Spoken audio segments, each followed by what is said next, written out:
蜡转红军岁已残，东风碱水下天坛。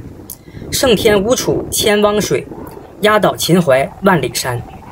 风烛婆娑银凤舞，云松岩简玉龙寒。不知天上谁横笛，吹落琼花满世间。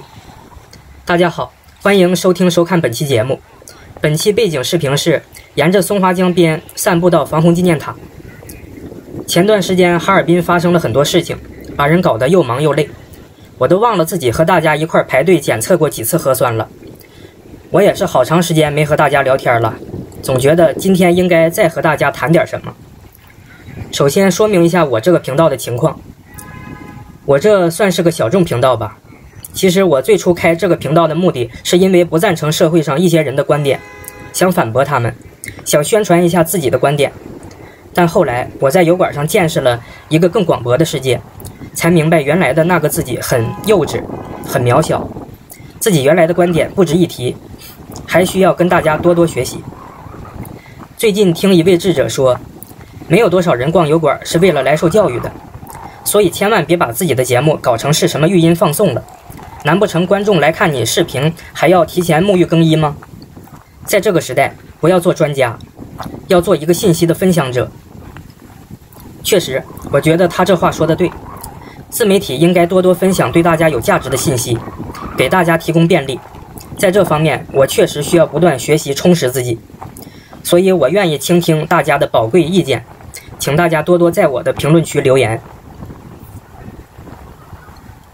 顺便说一下现在评论区的问题，目前油管也是和谐的厉害，简直和国内百度贴吧有一拼了，经常莫名其妙隐藏一些朋友们的留言。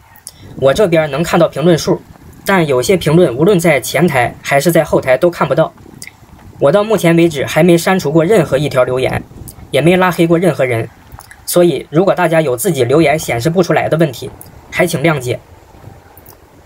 当然，所谓谁人背后无人说，哪个人前不说人，做自媒体就难免会被别人骂，被人讽刺、诋毁、谩骂、侮辱。我早已做好了这方面的心理准备。我非常看不起死东记和袁腾飞老师关闭自己评论区的行为，我和他们恰恰相反，我立志要把自己的评论区变成全网第一大公共厕所。大家到我这里可以尽情发泄内心的所有兽性、愤懑和不满，能帮助大家减压，缓解身心各种痛苦是我的荣幸。所以大家可以侮辱我，请尽情来侮辱我吧。你可以侮辱我。